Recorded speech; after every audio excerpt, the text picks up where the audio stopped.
Assalamualaikum warahmatullahi wabarakatuh. Hai anak-anak, apa kabarnya hari ini? Semoga kita semua dalam keadaan sehat walafiat. Sebelum belajar, alangkah baiknya kita berdoa terlebih dahulu.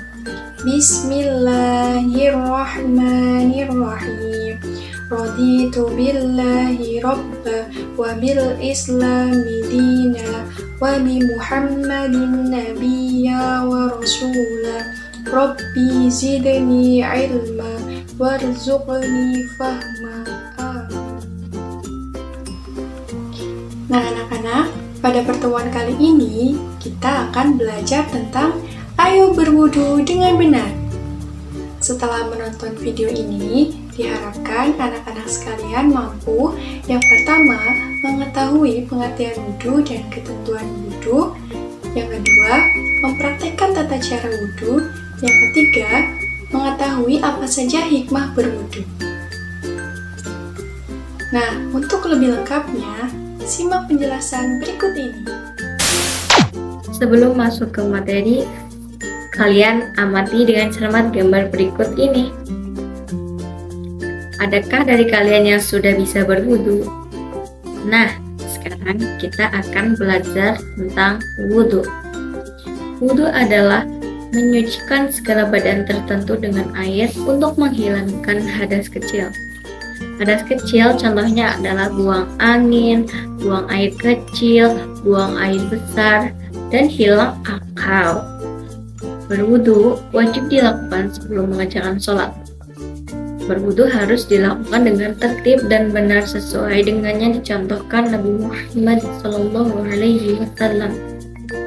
Materi poin A yaitu belajar berwudu. Mari kita pelajari bersama ketentuan-ketentuan wudu yang diajarkan oleh Rasulullah SAW. Yang pertama, ada waktu berwudu. Kapan sih kita untuk berwudu? Apakah hanya sebelum sholat saja? Tidak. Berwudu itu tidak hanya dilakukan sebelum sholat saja, tetapi juga dilakukan untuk hal lainnya. Berwudu itu ada yang wajib atau harus dan ada yang sunnah atau dianjurkan. Wudu wajib atau harus dilakukan sebelum mengerjakan sholat dan melakukan tawaf dalam ibadah haji. Yang pertama, wudu wajib dilakukan sebelum mengerjakan sholat sebagaimana dalam surah Al-Maidah ayat 6 berikut ini. Bismillahirrahmanirrahim. Ya ayyuhalladzina amanu idza qumtum ilas sholati faghsilu wujuhakum wa aydiyakum ilal marafiqi wamsahu bi ru'usikum wa arjulakum ilal ka'bayn. Artinya, wahai orang-orang yang beriman, apabila kamu hendak melaksanakan sholat, maka basuhlah wajahmu dan tanganmu sampai siku, dan sapulah kepalamu atau basuh kedua kakimu sampai kedua mata kaki. Quran Surah Al-Maidah ayat 5 juz 6. Selanjutnya, wudu wajib dilakukan sebelum melaksanakan tawaf dalam ibadah haji. Tanpa berwudu, sholat dan tawaf seseorang tidak sah. Orang yang sudah berwudu menjadi suci. Wudu sunnah atau dianjurkan dilakukan ketika yang pertama, mengurangi wudu untuk setiap sholat. Kedua, hendak tidur. Ketiga, setiap kali berhadas atau wudunya batal. Yang keempat, hendak membaca Al-Quran. Dan yang terakhir, melantunkan azan dan iqamah. Macam-macam air untuk berwudu. Tahukah kalian macam-macam air yang bisa digunakan untuk berwudu? Berwudu itu harus menggunakan air yang suci dan mensucikan. Berikut adalah macam-macam air yang bisa digunakan untuk berwudu. Yang pertama, air hujan. Allah Subhanahu wa taala menurunkan air hujan dari langit. Hujan merupakan rezeki dari Allah Subhanahu wa taala untuk menyirami tanah dan tumbuhan. Airnya bersih dan suci serta mensucikan. Air hujan dapat digunakan untuk berwudu. Yang kedua, air sungai. Allah Subhanahu wa Ta'ala menciptakan air yang mengalir dari dataran tinggi ke dataran rendah. Allah Subhanahu wa Ta'ala menyediakan sungai dengan air yang suci dan jernih. Maka jangan mengotori sungai dengan sampah dan limbah, karena mengakibatkan sungai tersebut menjadi kotor. Air sungai juga dapat digunakan untuk berwudu. Kemudian yang ketiga, air laut. Aliran sungai bermuara atau berhenti di laut. Allah Subhanahu wa Ta'ala menciptakan laut sebagai tempat hidup hewan dan ikan. Air laut juga dapat digunakan untuk berwudu. Keempat, yaitu air sumur. Air sumur adalah air dari dalam tanah atau disebut juga dengan air tanah. Airnya bersih, suci, dan juga jernih. Air sumur juga dapat digunakan untuk berwudu. Yang kelima, ada air terjun. Air terjun adalah aliran air yang mengalir deras dari ketinggian di pegunungan. Airnya segar, bersih, suci, dan dapat mensucikan. Air terjun dapat digunakan untuk berwudu. Kemudian yang keenam ada air embun. Embun adalah butiran air dari uap air yang menempel pada dedaunan di malam hari. Embun akan menguap apabila terkena sinar matahari. Apabila tidak menemukan air, air embun pun boleh digunakan untuk berwudu. Yang ketujuh, yaitu air salju. Salju adalah butiran uap air berwarna putih yang membeku di udara dan jatuh ke bumi. Salju mencair apabila terkena panas, apabila tidak ada air, dan hanya ada salju saja. Salju atau air salju juga dapat digunakan untuk berwudu. Adapun air yang tidak dapat digunakan untuk bersuci. Yang pertama, air najis. Air najis adalah air yang terkena najis. Kemudian yang kedua ada air sari buah-buahan, seperti halnya kelapa, mangga, dan jeruk. Kemudian yang ketiga ada air bekas untuk berwudu. Keempat ada air khusus untuk minuman seperti teh dan kopi. Ketentuan berwudu. Tahukah kamu apa saja ketentuan wudu? Mari kita belajar bersama-sama dengan seksama. Yang pertama ada syarat wudu, yang kedua ada rukun wudu, yang ketiga ada sunnah wudu, dan yang terakhir ada hal-hal yang membatalkan wudu. Syarat wudu. Syarat-syarat yang harus dilakukan sebelum seseorang berwudu ialah sebagai berikut. Yang pertama, beragama Islam. Yang kedua, dapat membedakan mana yang salah dan mana yang benar. Yang ketiga, menggunakan air suci dan menyucikan. Dan yang keempat, mengetahui tata cara berwudu yang benar. Rukun wudu. Ketika berwudu kita harus yang pertama adalah niat berwudu, yang kedua adalah membasuh muka, yang ketiga adalah membasuh tangan sampai di situ, yang keempat adalah mengusap sebagian kepala, yang kelima adalah membasuh kaki sampai mata kaki, yang terakhir adalah berwudu dengan secara tertib dan teratur.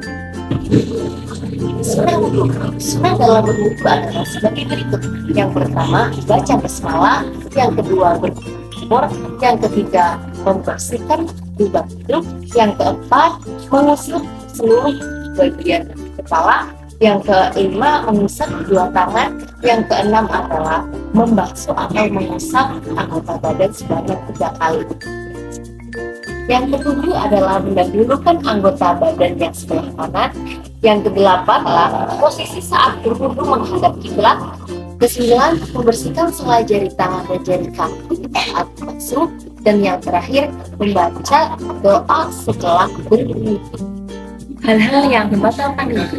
Tahukah kamu apa saja yang dapat membatalkan wudu? Mari kita pelajari hal-hal yang dapat membatalkan wudu sebagai berikut. Yang pertama, buang angin atau kentut. Yang kedua adalah menyentuh kubul atau dubur. Yang ketiga adalah buang air kecil atau air besar.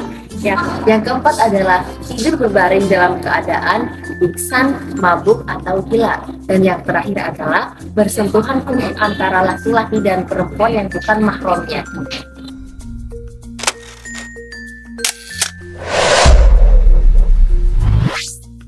Berwudu dimulai dengan membaca basmalah sambil membasuh telapak tangan sampai pergelangan tangan.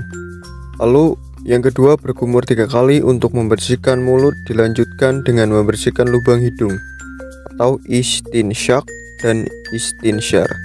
Yang ketiga, membasuh muka 3 kali dan jangan lupa berniat wudhu. Bismillahirrahmanirrahim. Nawaitu wudu'a rofil hadasin askhari fardolillahi ta'ala. Lalu yang keempat, membasuh kedua tangan sampai siku sebanyak 3 kali dengan mendahulukan tangan kanan. Lalu yang kelima, mengusap sebagian atau seluruh kepala sebanyak 3 kali. Yang keenam, mengusap kedua telinga sebanyak 3 kali.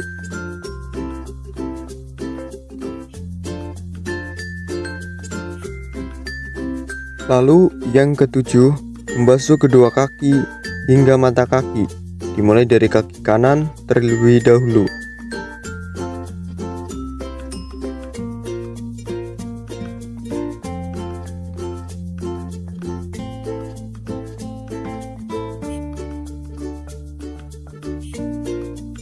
Wudhu diakhiri dengan membaca doa sambil menghadap kiblat. Bismillahirrahmanirrahim. Asyhadu an la ilaha illallah wahdahu la syarika lahu wa asyhadu anna Muhammadan abduhu wa rasuluhu. Allahumma alni minal mutaqabina waj'alni minal mutakhohiri. Hikmah berwudu. Tahukah kalian mengapa kita harus berwudu? Apakah hikmah dari berwudu untuk kita? Berikut ini beberapa hikmah berwudu. Di antaranya, yang pertama, melaksanakan perintah Allah SWT. Yang kedua, meneladani Rasulullah SAW. Yang ketiga, memperoleh cinta Allah SWT. Yang keempat, menghapus dosa. Yang kelima, meningkatkan derajat kita di hadapan Allah SWT. Yang keenam, percaya saat hari kiamat. Dan yang ketujuh, menjaga kesehatan dan terhindar dari penyakit. Nah, setelah kita tahu betapa besar manfaat dan hikmah dari berwudu, marilah kita senantiasa menjaga kesucian diri kita dengan berwudu setiap saat. Semoga Allah SWT menjadikan kita sebagai manusia yang selalu menjaga kesucian. Amin. Nah, anak-anak, hari ini kita sudah belajar tentang pengertian wudhu, waktu berwudhu, macam-macam air untuk berwudhu, ketentuan berwudhu, praktik berwudhu, dan hikmah berwudhu. Setelah ini, kalian dapat mempraktikannya di rumah kalian masing-masing. Ingat ya, gerakannya jangan sampai ada yang salah atau tertukar, karena salah satu dari rukun wudhu adalah tertib atau berurutan. Marilah kita tutup pembelajaran kali ini dengan bacaan hamdalah dan doa kafaratul majlis. Alhamdulillahi Rabbil Alamin. Subhanakallahumma wa bihamdika asyhadu an la ilaha illa anta astaghfiruka wa atubu ilaik. Wassalamualaikum warahmatullahi wabarakatuh.